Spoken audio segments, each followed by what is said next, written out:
A girl sends a message saying she's going to break up, and the protagonist starts crying. He's in disbelief, wondering if it was a joke. He thinks she's not serious because he had plans for their future relationship and was even thinking about marriage. However, he gets blocked and agonizes in his chair. A friend was going to call him to play, but ends up seeing the protagonist passed out. The friend tries to help, but he storms out, slamming the door. His friends are outraged because he cannot maintain a relationship. Chen Wan is a famous dog licker.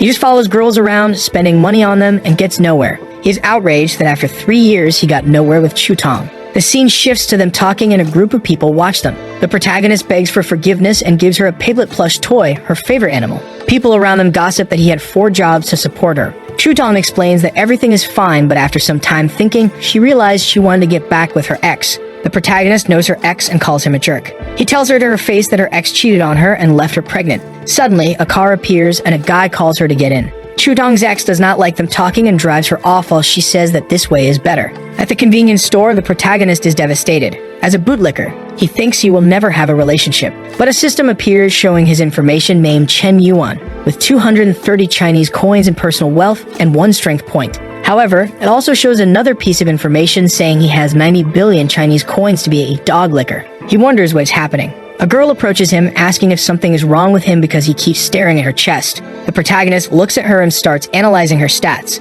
The system shows her name is Xu Lil. She is 21 years old, 165 centimeters tall, weighs 49 kilograms, and is almost an 8 in appearance. Her favorability towards the protagonist is minus 50. The system informs him that if a chosen woman reaches 95 favorability points, she can become his bootlicker. The protagonist is confused, wondering if he has to use the 90 billion given by the system on women. The system informs him that the 90 billion coins can be spent and that they have been credited to his card. It also states that they only work on women, and when he reaches 95 favorability points, he earns 1/10 of the spent value back along with some other rewards. Now convinced, the protagonist invites Xu Lil to eat, saying he will pay for everything. The system informs him that everything is set and he can spend on her. When he reaches 95 favorability points with a girl, he also gets 5 points as a reward, which can be used to enhance his abilities. The girl looks at him and asks if he is trying to show off his wealth.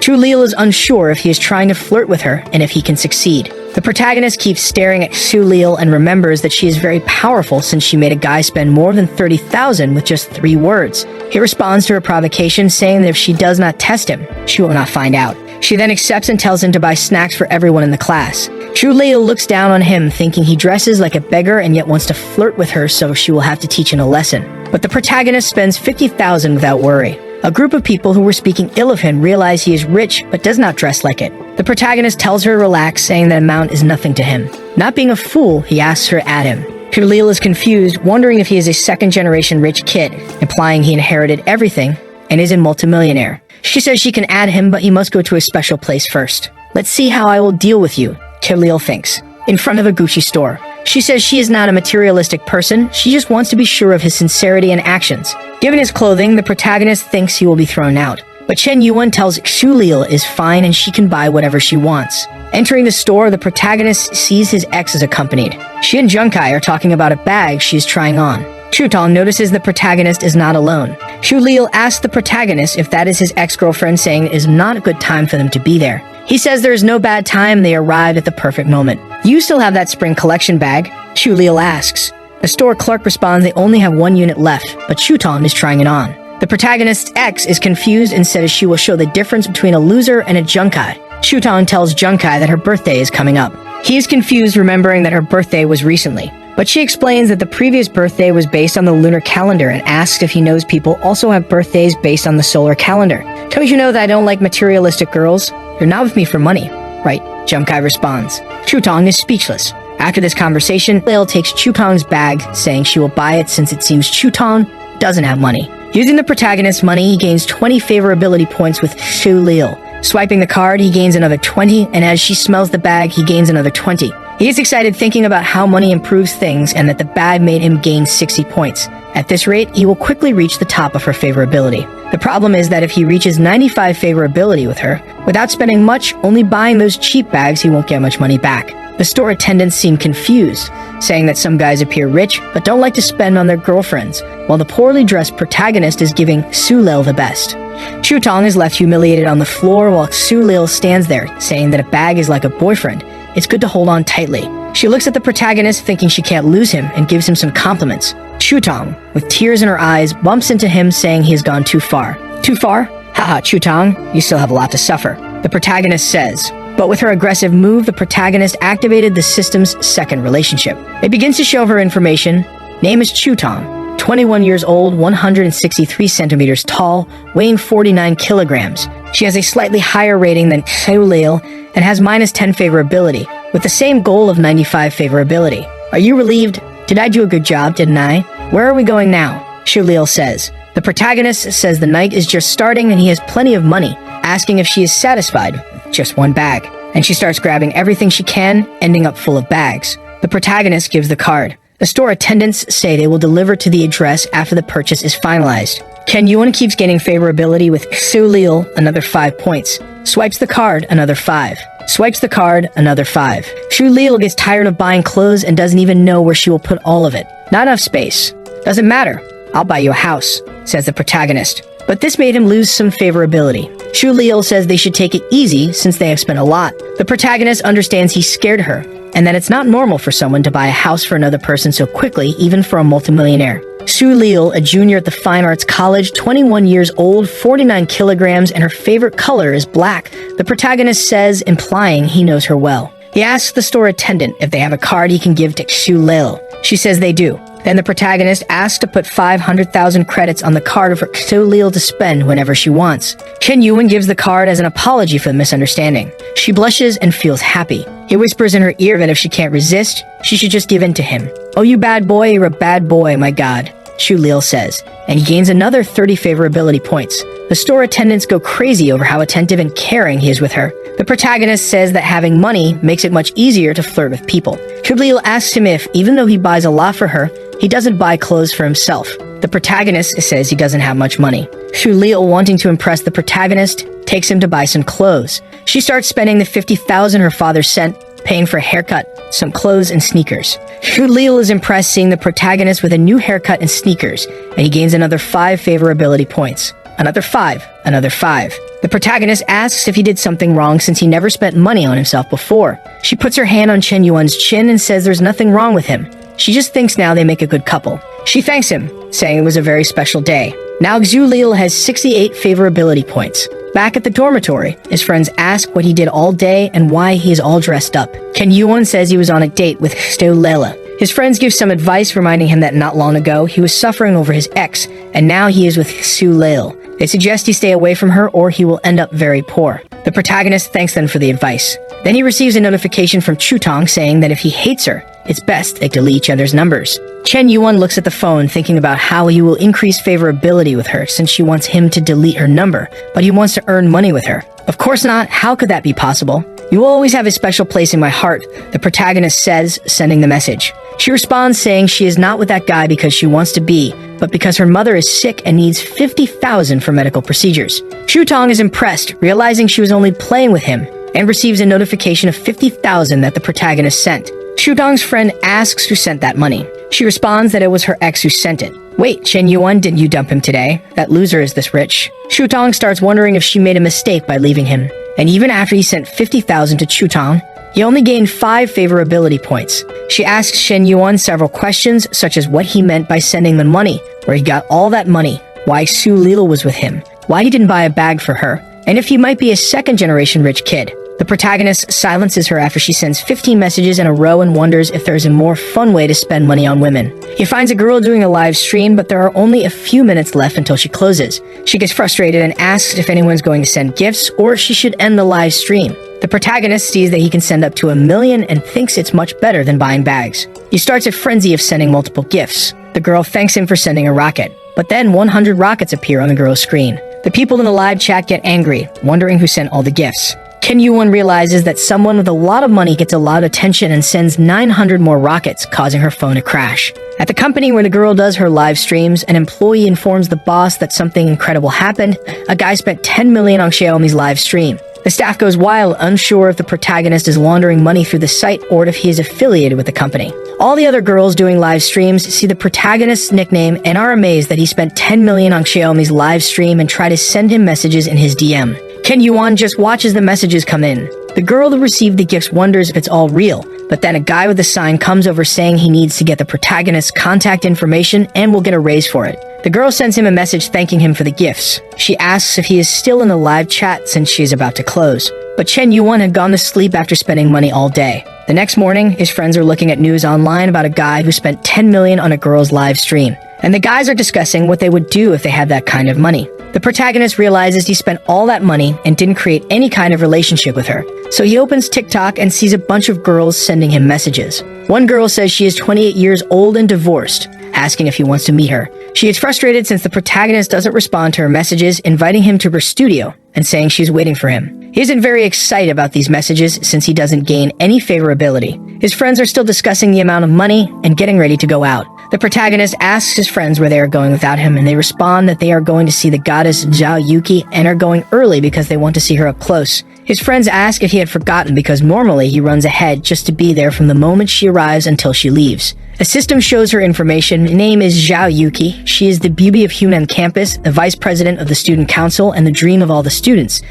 She is level 10 in piano, an athlete, a professional in ballet and fencing. Her incredible talents make it extremely difficult for any guy to get close to her, an unattainable woman for all the boys in college. In the last 3 years, no one has been able to get close to her. The protagonist feels challenged since she is the most difficult girl, meaning he will have to spend more money. Shutong is nearby talking to her friend saying that Chen Yuan only learned how to dress up after they broke up and says she is afraid he and Junkai will fight because of her. Her favorability is only going up. Gains another 10, gains another 10. The protagonist is annoyed, saying that favorability is only going up because he dressed up, but it's all nonsense. His real focus is Zhao Yuki. One of the guys nearby is talking about wanting to see how his boss will win over the goddess Zhao Yuki, and he says she will fall in love with him. He approaches her, asking for her contact information when another guy comes up asking what he is doing. He doesn't care about what that guy is saying and continues talking to her, insisting that she adds him, saying he wants to get to know her better and be friends with her. The angry guy demands to know if it is looking for trouble and what he plans to do with Yuki. Taken aback, claims it's a misunderstanding and that he just wanted to join the student union because she is the vice president and he wanted some advice. The angry guy scolds him, saying that's not a good enough excuse to hit on her, calling him a pervert. But the protagonist, undeterred, asks if she can add him on Snapchat. She looks puzzled, wondering why so much is happening. The protagonist remains confident that she will add him. The president says he is bold and courageous for putting himself out there for everyone to mock. The other guy admits the protagonist is even more handsome than the last one and asks if he wants to join the student union too.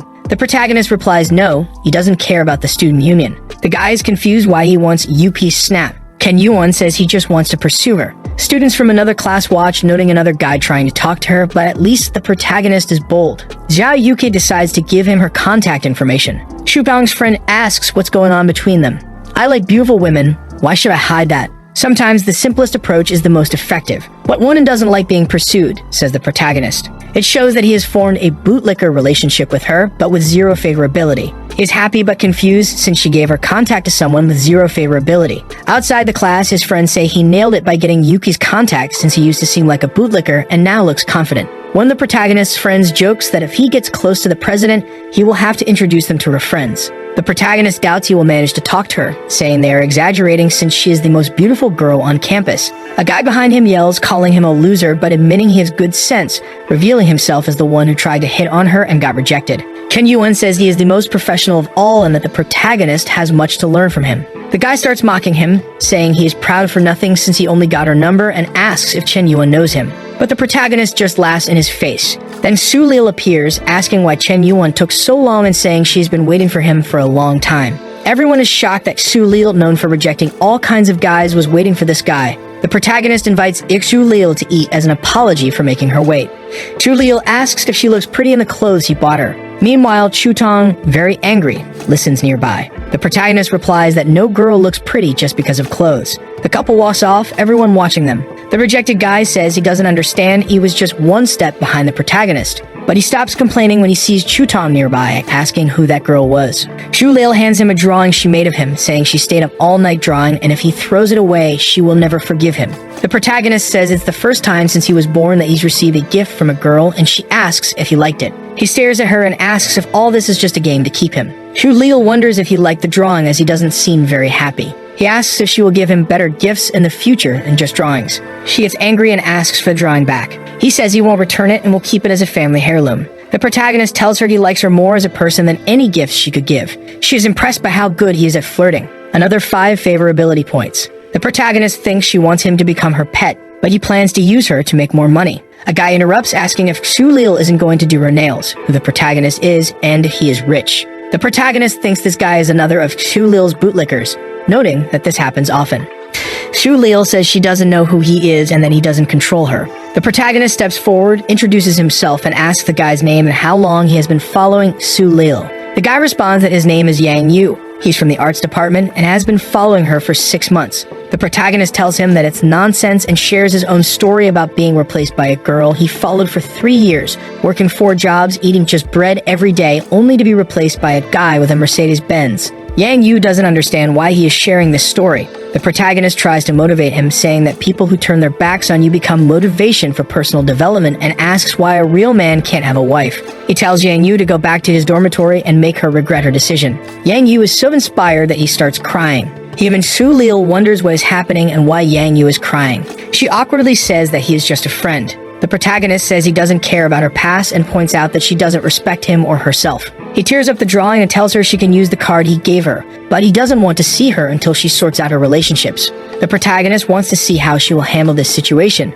as it's the first time this has happened. Xu regrets her actions, realizing the protagonist is the first person who truly liked her. And another 5 favorability points. Ken Yuan reflects on how he has matured, resolved things with Xu, and now it's time to move on. He goes to talk to Zhao Yuki and sees that she is live streaming. She seems the most innocent so far, not having done anything horrible to be hated for. She is doing her live, introducing herself as Kiki, training piano, doing live streams for 2 days, and asking people to take care of her. The protagonist thinks she is cute and wonders if the president is the type of girl who is cold outside but warm inside. Arrogantly, he notices that she has few views and wonders if that's all she gets. At this moment, Xiaomi sends a message asking where he is. He asks who she is. She thinks he has forgotten about her and says he sent many gifts in her live stream and now doesn't remember her. He says he was just joking and asks if she is free to meet up. She says she can't if she has a busy schedule. He just ignores her. She asks him not to be angry, promising a special live stream. The protagonist, annoyed, complains that she still wants him to send gifts. He doesn't have a bootlicker system with her and has already spent over 10 million. Tired of the situation, he decides to give that money to Zhao. A duel appears on the live stream, a one-on-one between streamers. One will compete against the other, and whoever receives more donations wins. They have to compete to get money. The protagonist is happy about the duel involving the president and asks who her opponent is. The crazy girl laughs at the situation, confident she will win against a novice. The protagonist says he doesn't know who will win, and the duel begins. Hiromi has 10,000 points while Yuki is poor with 206. She is giving her best, using all her talent, charisma, genius, and wit, creating a masterpiece. Xiaomi taunts Zhao, saying it's better for her to give up since she has the support of a very rich guy, Chen Yuan. The chat goes wild over this duel. It seems I use all my skills to make money, and surely boss Smokey will be impressed and donate to me, Xiaomi thinks. But then a rocket appears on the screen and she thinks Yuan has arrived. She prepares to thank the protagonist, but then she sees that all the rockets went to Yuki's live stream. Yuki's points jump to 152,000. A notification pops up saying Lonely Smoke donated 1,000 rockets to Kiki. The president is in shock and Xiaomi is outraged that the rockets weren't for her. A guy with the sign appears, demanding an explanation for why she didn't receive the rockets. Shaking, Xiaomi apologizes to the audience, saying she has to do something and ends the live. The protagonist comments that she can't handle it when he sends gifts to others and wanted to see her reaction. He hopes the president won't disappoint considering the significant amount he spent. The people at the company go crazy thinking the ghost has done it again, imagining that the protagonist must be the son of some prince to pull off such a stunt. My god, the smoke donated another 10 million to a girl who plays the piano. Does he like music? Xiaolei, get my triangle now, says a streamer. Kiki and her friend talk, with her friend suggesting that the president might become an internet celebrity, impressed by the idea. Yuki responds that pleasing men online doesn't seem like a long-term solution. She emphasizes that the most important thing for a woman is to have a financially and personally independent career. Kiki's friend asks if she knows the guy, but she has no idea who it was. Kiki tells her friend she wants to send a thank you message for the gifts. Her friend is indignant, reminding her that she said she didn't want to get involved with anyone.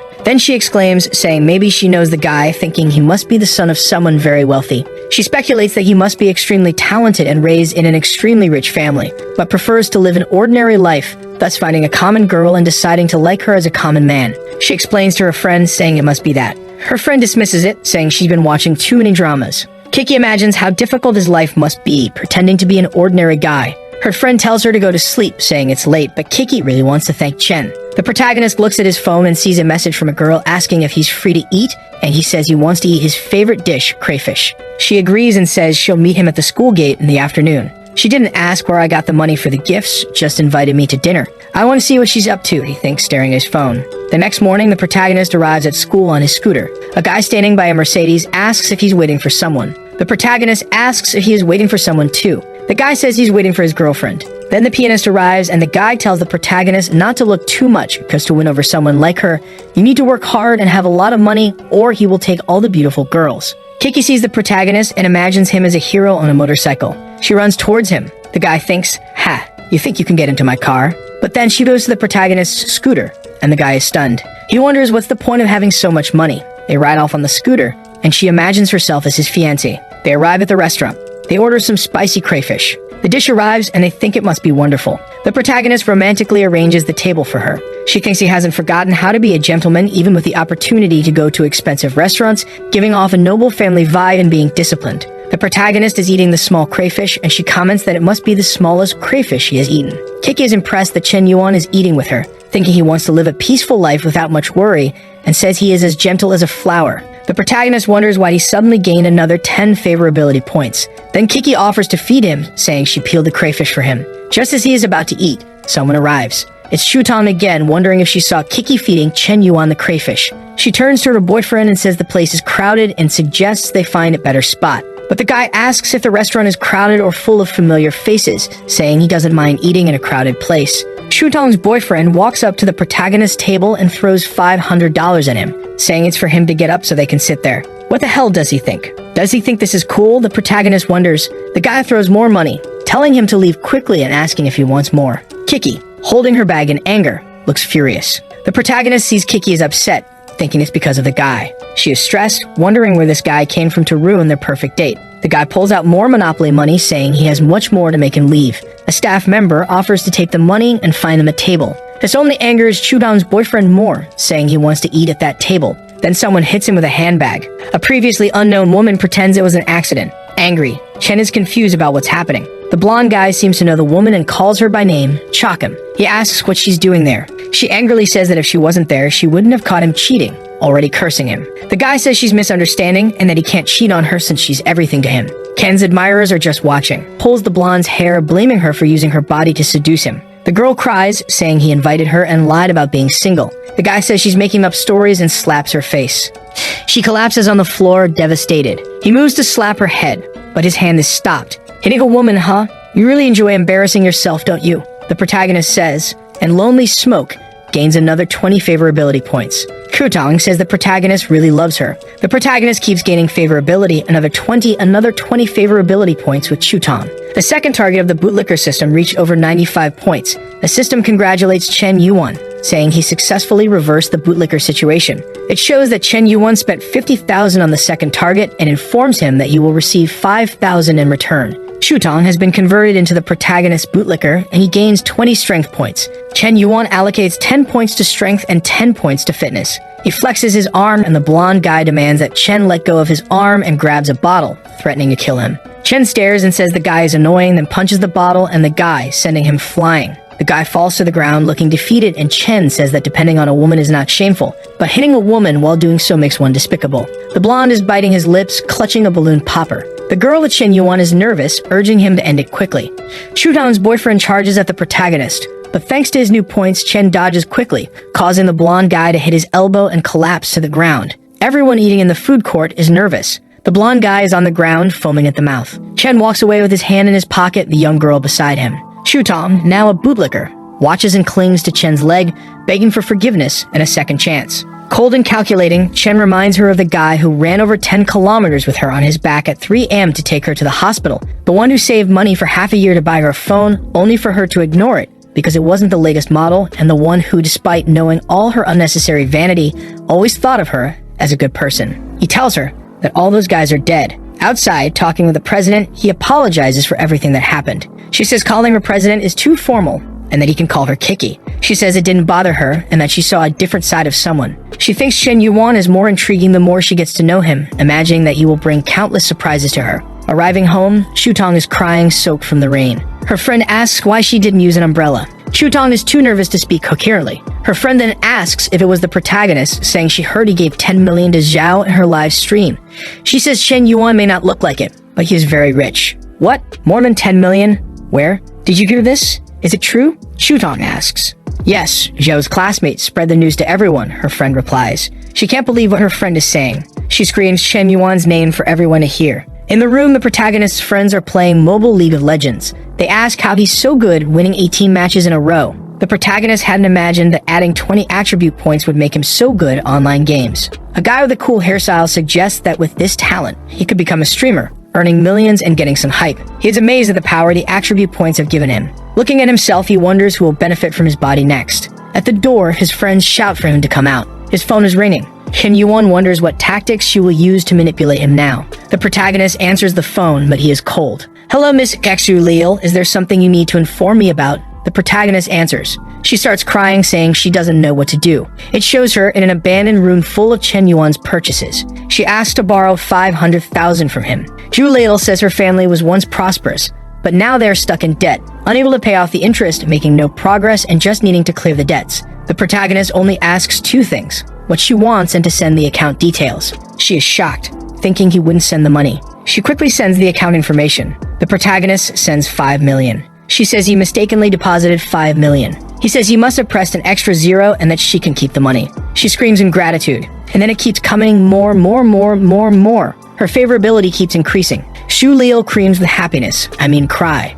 Xu Liu thanks the protagonist and promises to pay him back when she can. Her favorability continues to rise, now reaching 94. The protagonist sees her favorability at 94 points, complains about not being able to win her over quickly, and considers confessing, but quickly dismisses the thought as those who reveal their true feelings lose. The next day, the protagonist is hanging out with his friends when someone calls his name from behind. When he turns around, it's Chutong, holding some pastries and asking if he wants to eat them in the classroom. The protagonist's friend is shocked, wondering why she's bringing breakfast for Chen Yuan. But then Yuan hears someone else calling him and sees it's Liu, who also brought breakfast, saying he must be tired of eating cafeteria food. They face off in a bootlicker showdown. However, once again, someone else calls Chen Yuan. His friends are outraged that he has yet another girl. The protagonist wonders who it is this time. It's the president, who brought ramen for them to eat. The three girls glare at each other. The president is the second most beautiful girl on campus with a commanding aura. The protagonist receives the ramen and asks how she knew he liked ramen with meat. She says it was easy to guess, since they had a date.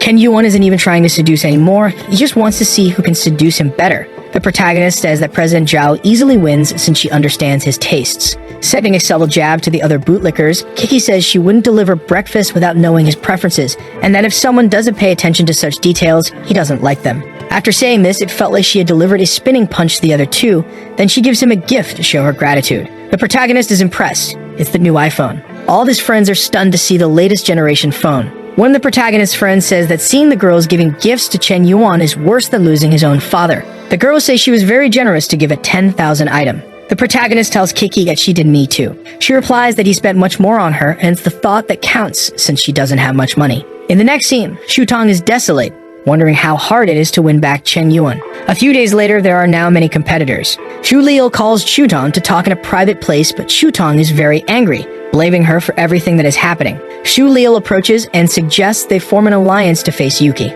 In the next chapter, the protagonist is there with his iPhone praising Yuki for the gift. She looks back, thinking he said something, but Chen Yuan says it was nothing. The protagonist has 40 favorability points with the warrior. He thinks that if it weren't for those ridiculous 40 favorability points, she would have fallen for him by now. He's impressed with her actions, feeling like she's making him a different person. He's far from completing the favorability points, but she acts as if he already has. His phone rings, and it's Xiaomi. The little streamer from TikTok sends him a message, saying that last time they couldn't meet, but she was joking, and they can meet, though she fears meeting people from her live stream. The protagonist is confused, wondering if that is some kind of excuse. He says she should at least send some photos because he is not easy to win over. He receives a message from someone named Dragon King, inviting him to join a legendary group of otakus who are trashy and donate money. Chen Yuan joins the group, now called Solitary Cigarette. Someone is surprised that the Dragon King invited the protagonist, saying he's the biggest donor they have ever seen. The protagonist sends a message introducing himself in the group and asks them to take care of him. Someone says he has the appearance of a rich person and must have some kind of talent.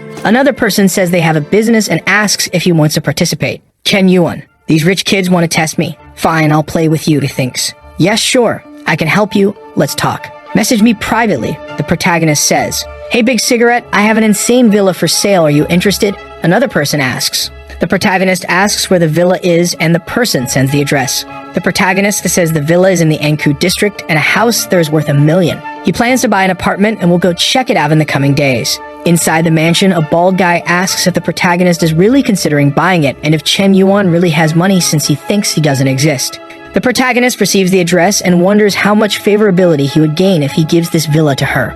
The next day, arriving at the villa with the president by his side, she asks why he brought her to the villa so suddenly. Hey, you must be Brother Loose Cigarette, right? Says the guard with the illustrated head. The protagonist recognizes the face and gives him a hug. The guy thinks Chen doesn't look very wealthy, but having the president with him gives him some credibility. He wonders if Chen is from a secret rich family and thinks this will be a tough negotiation. He introduces himself as Hong Yuan Chao and says he has some small businesses but needs to sell the villa due to financial problems. The bald man invites them in. The host describes the house, saying it has over 500 square meters, the land is over 2,000 square meters, the decoration was done by designers, and the furniture is exclusive and made in Italy. He tells them to enjoy the view of the river and the city and says if he didn't have money, he would want to be buried there. Keki realizes he is serious about buying the place, even though it's expensive. Chen Yuan takes a quick look, saying he thought the house would be more beautiful, and asks how much it costs to live there. The bald man says he needs the money and mentions that many people are interested in the house, making it hard to negotiate. He says he wanted to sell it for about 50 million, but asks if 60 million is a fair price.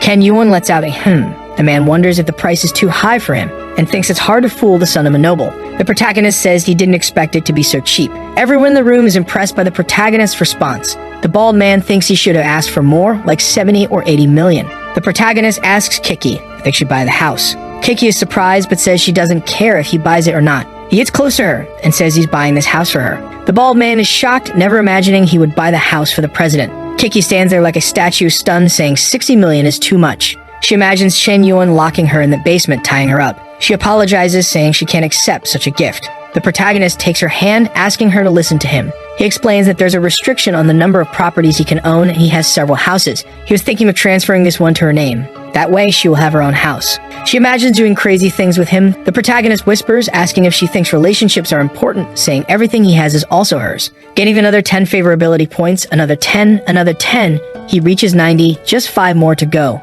The protagonist thinks he deserves an Oscar, saying his acting skills are improving. The blonde girl nudges the bald man, asking when this will happen to them. The Mosquito Airport guy says he doesn't have money for such gifts. Meanwhile, Chen Yuan swipes his card. He says he will transfer the money, and after the paperwork is complete, he'll settle the rest. The man tells the protagonist not to worry and that everything will be sorted out in the coming days. The protagonist's plan is going as expected. The president's favorability reaches 90. Chen Yuan thinks that once he completes the favorability, the 70 million he invested will return as more than 700,000. She looks at the protagonist and thinks, considering everything that happened, he's about to say something that will embarrass her. She imagines their perfect wedding, wondering if it will be in Milan or the Maldives. She wonders what the ring will look like, already thinking about the baby's name, and worries if he will forget her when he gets old. But before imagining more, they arrive at their destination. She steps out of the car and asks if Chen Yuan isn't coming out. He says no. A friend invited him to play a game of LOL and waves goodbye. She waves back sadly.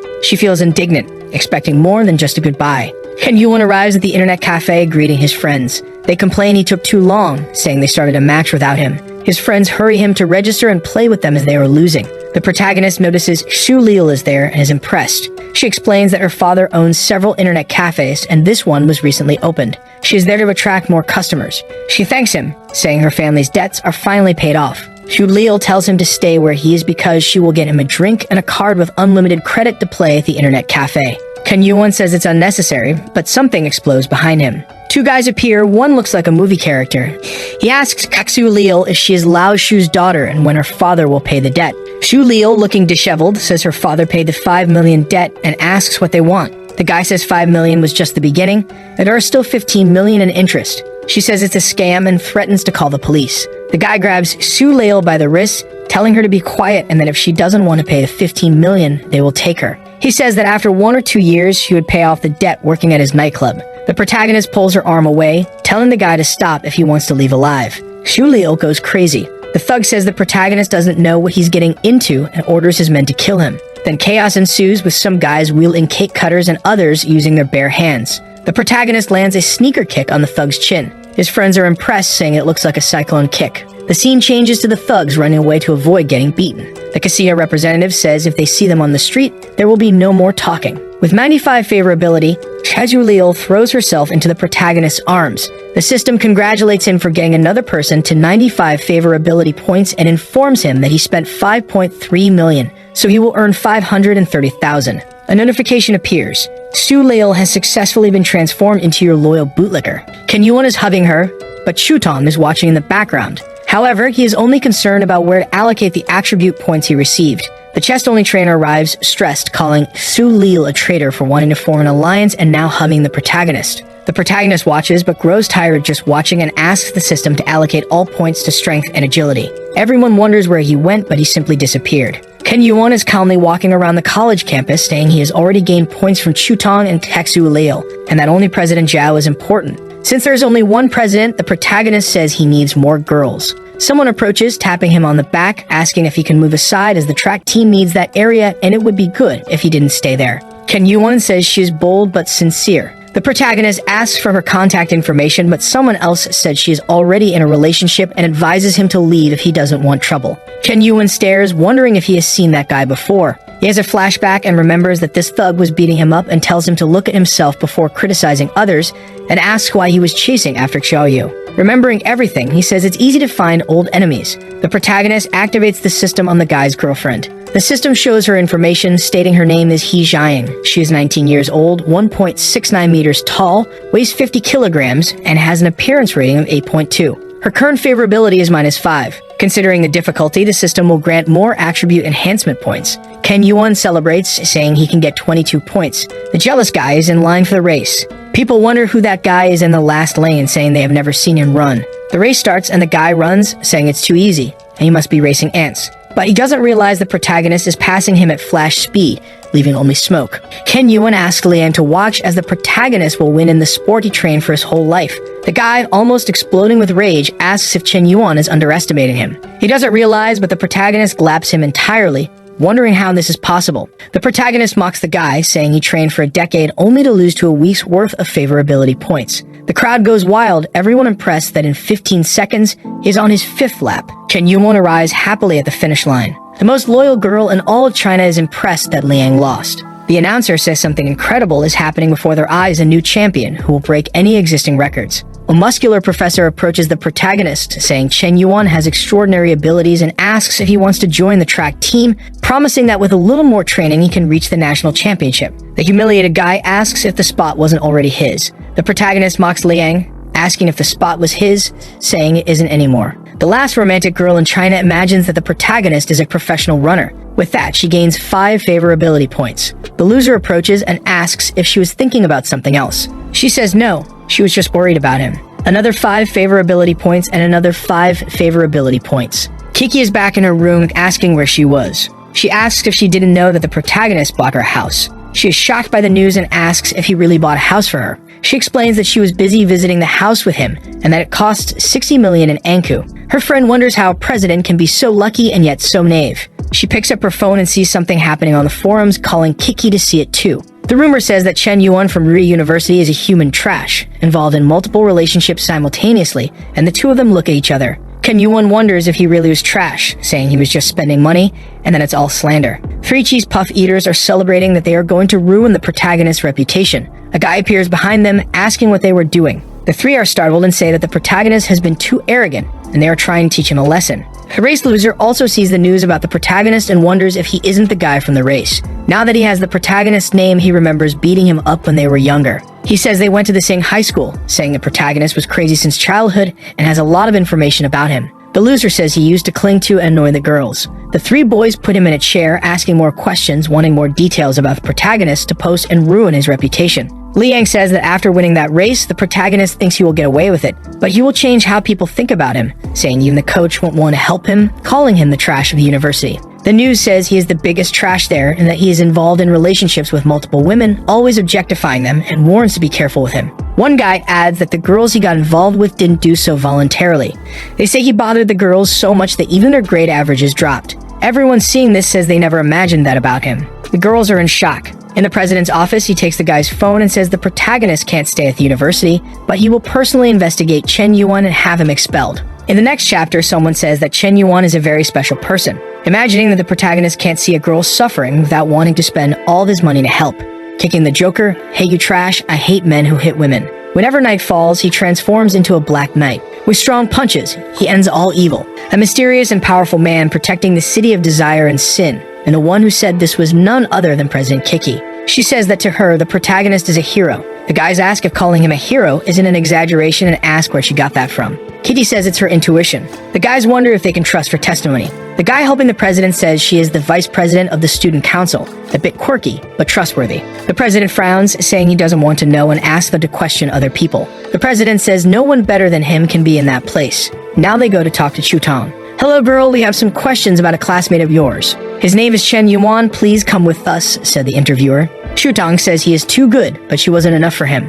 She also says she was a complete idiot and greedy, acknowledging that she wronged the protagonist and wants him to accept her back, and then she starts crying. A policeman gives her a tissue to wipe her tears. The policeman asks Shutong if, even after the protagonist rejected her, he still continues to be a good person. The president, observing her desperation, says she deserves everything happening to her, saying she isn't worthy of his love and he did nothing wrong. The stressed president leaves the room angrily, lights a cigarette to ease his jealousy, wondering if he did something wrong. He sees that the protagonist is innocent and people just want to ruin his reputation. Looking down, he sees two people arriving, wondering who they are holding the banner. It's Kexu Leal and her father. The president introduces himself and asks why they are there. "I am Xu Leal from the arts department, and I wanted to make a banner for Chen Yuan." Her father explains that the protagonist protected his daughter a few days ago and helped his family a lot. The president is even more impressed and jealous of the protagonist. With that, he says goodbye. He says he probably blamed the wrong person and wants to look at the post again, seeing that a girl commented saying if he is trash, she is throwing herself into the dumpster. The girls are all sharing and the protagonist is running. Various girls praise him, saying that when they saw him, their hearts beat faster. The president is impressed because only women are defending him. He thinks people are doing this to him because he stands out so much. The president says he understands Chen Yuan and that he will bring justice and not tolerate any complaints or offenses against him. The president gathers all the students to talk about the rumors regarding Chen Yuan on the school forum. He says he conducted a thorough investigation and admits that the protagonist is honest and that all the rumors about him are mere slander. He is there to clear Chen Yuan's name.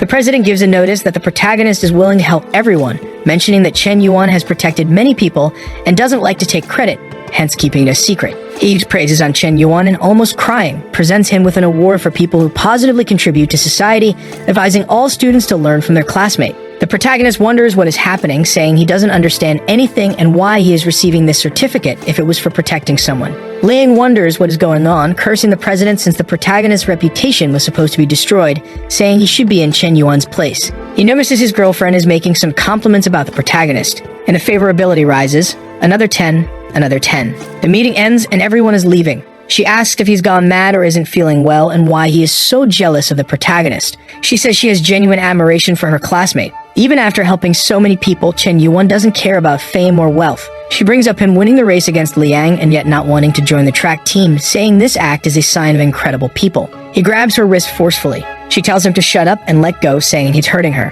The loser gets close to her. Chen Yuan is useless. Liang starts boasting about having a Tesla and many more things than him. But right next to them, the protagonist calls the bald man to pick him up, saying he doesn't want to be picked up in an expensive car and wants to maintain a humble profile. This is just the illustrated head, who came in one of the new cars. The bald man apologizes, saying he was sure on time, so he came in that car. The protagonist gets angry and tells him to pay more attention as he said not to come in an expensive car. The guy says he understood the message. Both of them look on. And with that, the protagonist leaves. Liang's girlfriend says she's tired of the situation and wants to break up. He says that's impossible, but he ends up desolate on the ground. Chen Yuan transfers some money to the bald man. The guy thanks him. The protagonist says that while everything is being resolved, he will return to school. The bald man offers a ride, but Chen Yuan says it's unnecessary as the car draws too much attention. The guy says okay and just asks the protagonist to be careful. Walking through the city, the protagonist says that the priority is President Zhao, needing just a little more to complete the system and get the 25 attribute points. He says he has to buy something for her and wonders if the chubby guy has anything to sell again. Looking at the group chat, everyone comments that even with a bit of conversation, the protagonist bought the house. One guy says Chen Yuan has a lot of money available. The protagonist tells them to relax, saying he bought it just to help a friend. The guys are shocked when the protagonist shows up. Everyone in the group adores him. A guy with the car photo asks if he doesn't want to buy a luxury car, saying he knows some people who sell them. Then a guy calls him, saying that the Zhang family has a small business with imported cars, and it's a pleasure to meet the protagonist. The protagonist looks at the card and sees it says Zhang Group.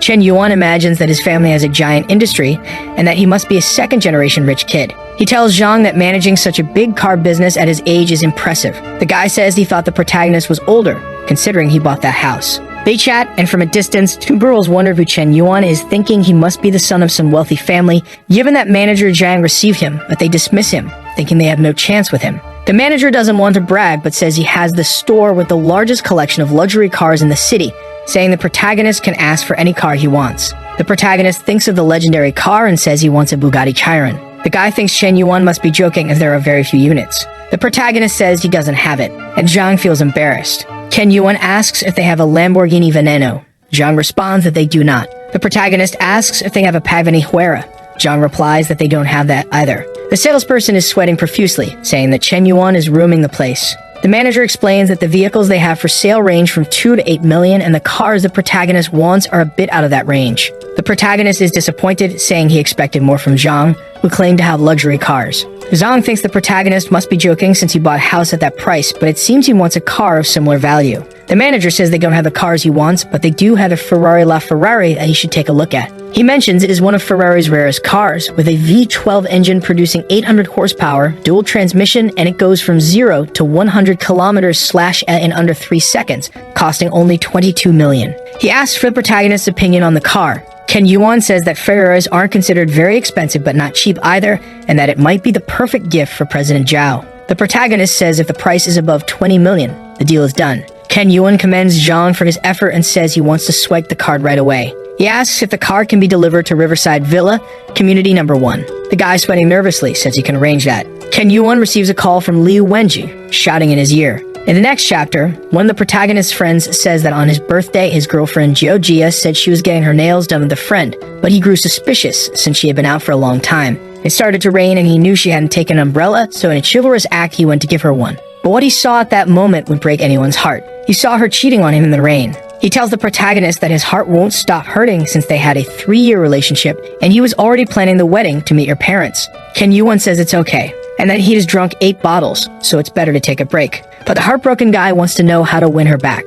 The protagonist says he needs to keep his head on straight, that the mistake was hers, not his, and loudly tells him he's becoming a bootlicker. The sad guy collapses to the floor, asking the protagonist if it isn't hard to accept, and that he can't accept that she betrayed him. The protagonist, now angry, says he needs to learn a lesson and grabs his phone. His friend asks who he's calling and what his plan is. Chen Yuan tells him to relax and trust him, that from now on, he will handle everything, and he will make sure his ex-girlfriend kneels before him and begs for forgiveness. The protagonist calls the dealership guy, who answers promptly. Chen Yuan says he wants to borrow some cars, but nothing too expensive, just those worth over 20 million, and says he needs some trusted friends to drive them tomorrow. The dealership guy says no problem and that he will arrange everything for tomorrow. The protagonist's friend is still confused. Chen Yuan calls Xu Liu. His friend observes that with just one call, he brought a beautiful girl and asks where the Chen Yuan who used to lick girls' boots has gone and why it now seems like she is licking his boots. Hey Xu Liu, this is my brother Wenji, said the protagonist, introducing his friend.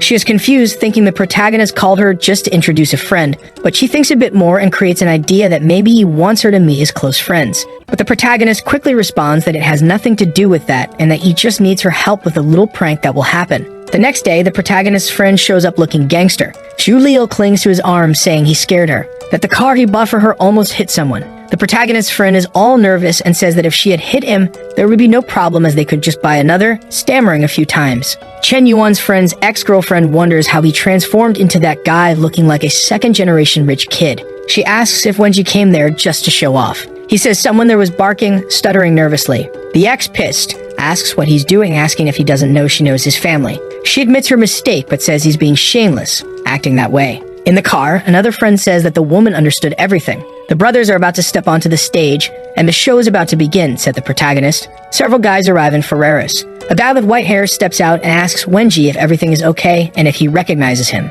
Approaching to talk to the new boyfriend of Wenji's cheating ex. Little girl, he said his name is Makai, right? His family owns a mine?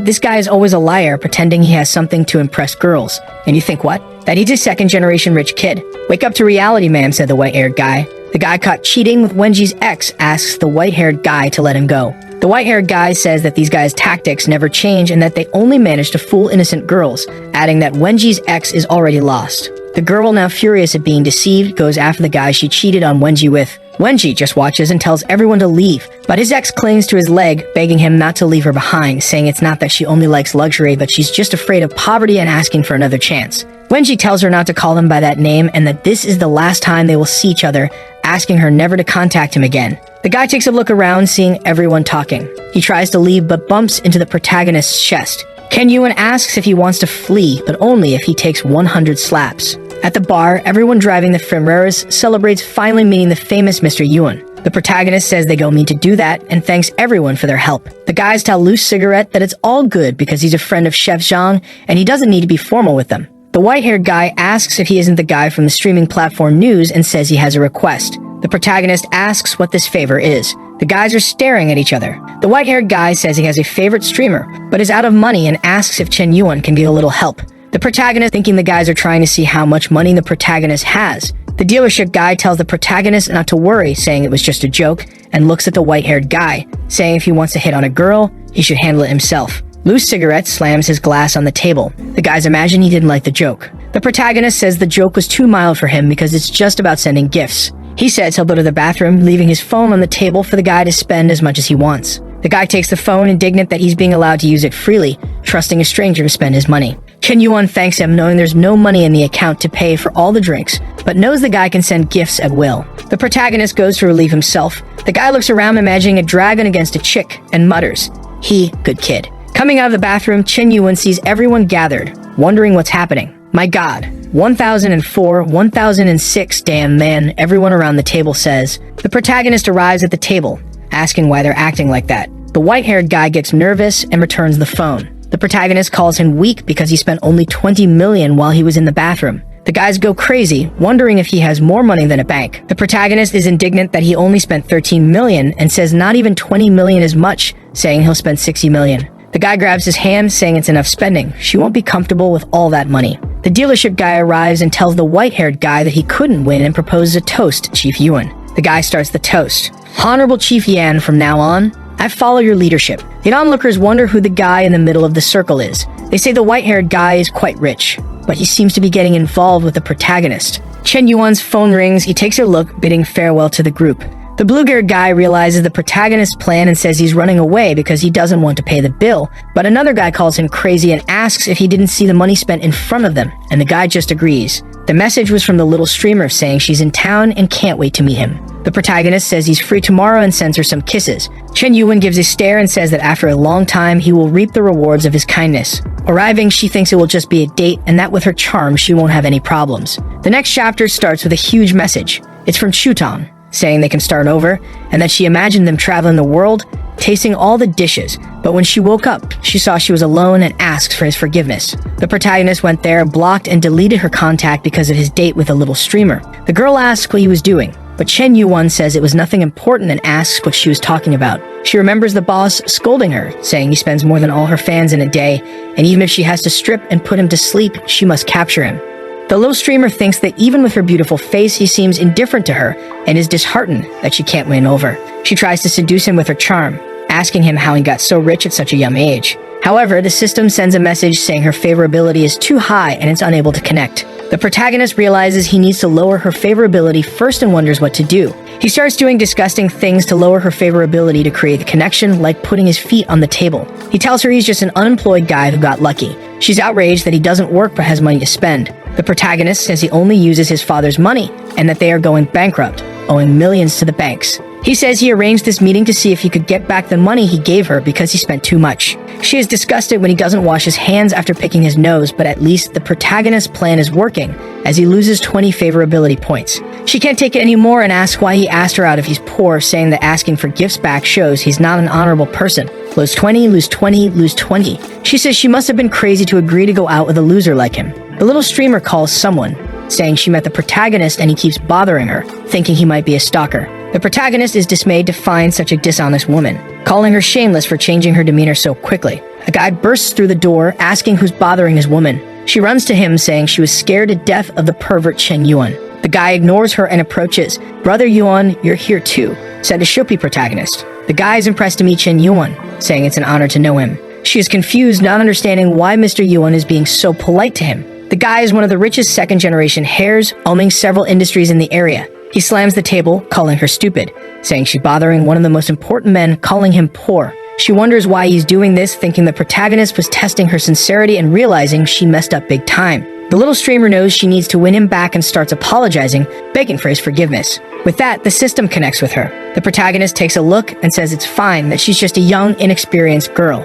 She says she understands and that he truly is her favorite. Plus 10, plus 10, plus 10, plus 10 favorability points. Chen Yuan wonders if this is how people make a living by seducing others, thinking that as long as they can get money, favorability will rise. He says he won't let her go that easily. The guy from the date slams the table, saying he spent a lot of money on her to boost her fame, and she treats one of his best friends like that. The guy invites the protagonist to an honor event. The protagonist says he can go without problems and that he's doing it out of respect for their friendship. Chen Yuan gets into the car. The little streamer says she wants to go too. In the car, she hugs him and asks if he's mad at her, saying she really understands she was wrong. The protagonist takes out his phone and opens the streaming platform. He says it's okay, and she's worrying too much. Chen Yuan opens a live stream of a well-behaved girl, telling the viewers to follow her. The little streamer watches in amazement as he makes donations. The girl in the stream goes wild with the gifts, not understanding anything. She faints from the amount of money she received. The little streamer is impressed with how quickly the protagonist spends his money. She says all that money should be for her, and that he must be joking.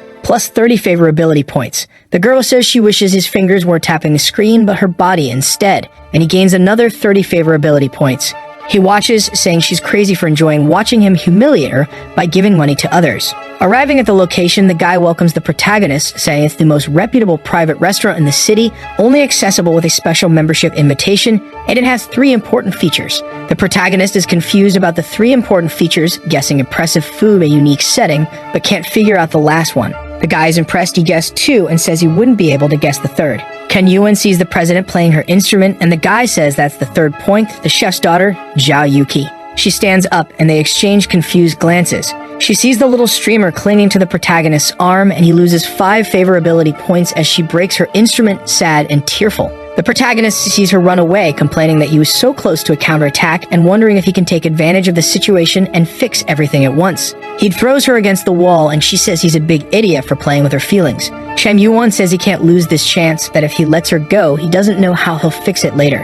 And then he takes a risk, asking if she has seen a particular movie. She asks what he's talking about, saying she's tired of him, and now he's asking about movies. But Chen Yuan lights a cigarette and says he's the son of a tycoon, asking if she knows he has an extraordinary background and must be wondering why he lives such a mundane life. He says that in his family there's a secret rule. When someone turns 18, they must spend 10 billion in a month to receive a fortune of 50 billion. The protagonist explains that his focus is to spend this money, saying he's invested in various projects, activities, donations, and environmental protections, and mentions that this girl was a streamer he donated to because he needed to spend the money. He says this situation was just a small misunderstanding, and that everything he told her is a secret that only she knows, asking her to understand. Chen Yuan says this is a secret he's been carrying for a long time and bids her farewell. Kiki says she's causing more and more trouble for him, and it's so hard to see how he will inherit this fortune. She sees Chen Yuan and hugs him. She says she's not ready to say goodbye to him, and that it was a mistake for her to think that way about him. Hugging him, she thinks he really cares about her because he revealed a family secret. With that, she gains 20 favorability points. On the way back, she apologizes for getting stressed out, saying it wasn't intentional, and that Chen Yuan is her friend too, and that she'll pay his bill. The guy is impressed that in less than 5 minutes, he managed to make up with the president. However, the little streamer is not happy at all, very angry, saying Kiki thinks she's all that, but she's the one who will win Chen Yuan. At the table, she asks what his relationship with the president is. But then the president says the protagonist hasn't revealed his real name yet, and that it's good for her to call him brother from now on since he's probably younger than her. The guy says the president is dominating the interaction. Just staring at her, the little streamer holds herself back. Chen Yuan tells the 2 of them to stop and to eat quickly because he's hungry. The 2 of them glare at each other. The guy says Yuan doesn't care about anything and that he's very mysterious. One's a famous streamer from the Shark platform, a wealth reaper, and the other is a renowned talented woman with aspirations higher than the skies. He says the protagonist has the best of both worlds to choose from for his future. He says Chen Yuan has surpassed the art of seducing women and can be called a succubus for girls. At first he was impressed by his wealth, but now he will follow him as a spiritual idol, until he kicks the bucket. At home, Chen Yuan says that restaurant was too expensive and thanks Kiki for paying as an apology. He says he'll check how the strategy is going and that Chutong and Xu Liu are still his bootlickers, and sees that the president's favorability is at 91 and the little streamers at 92. The protagonist sees the high points and wonders if it's good to make an aggressive move. He notices someone behind the president and asks if it's Liang's girlfriend, seeing she has 76 favorability points. He remembers it was 25 when he raced and wonders if his charm has increased these days. Guys rush by saying there's a guy confessing to a girl. A guy wanting to love and be loved. The protagonist says it's getting rare to find genuine love these days. Downstairs, a crowd is watching with a heart made of candles, the cuckold playing guitar and declaring his love, saying he still loves her, that he was always wrong, didn't want to be ignorant to her, and promises never to be violent again. He asks her to think about the past and give him a chance. The most faithful girl in China is staring at him half confused. The protagonist arrives asking what's going on. But the cruelest woman strikes again. She slaps the bouquet of roses and runs away. Liang keeps saying she doesn't need to run since her true love is right there. She arrives and asks if his name is Chen Yuan, saying she finally found him and begs him to add her. The guys go crazy, wondering why she's going to another guy. Liang says she disappointed him. The protagonist talks to him about his frustrated expression and asks if the situation was incomprehensible. Liang asks if he doesn't want to close the coffin lid right away. Chen Yuan says he's always been envious of his good looks and athletic talent, and he always won the hearts of girls, but now that he's lost, he's panicking. He says the mind consumed by the desire for victory made him ignore his girlfriend's feelings. He's the one who pushed her away bit by bit, and now he's on the ground playing the victim. The guy admits he's right and that it's his fault. Several girls are watching, wondering what's going on. They say if he was aggressive, he doesn't deserve dignity, and if he treated her badly, there's nothing to resolve. The girl stares at the protagonist, saying he understands her. With that, her favorability reaches 91. Even though Chen Yuan did nothing. He didn't give money, just looked at the girl a few times, and she already loved him. The president's friend says she needs to find a way to talk to Kiki to warn her that she's not the only one talking to the protagonist. She opens the door desperately, asking if she has any problems and saying that Chen Yuan is cheating on her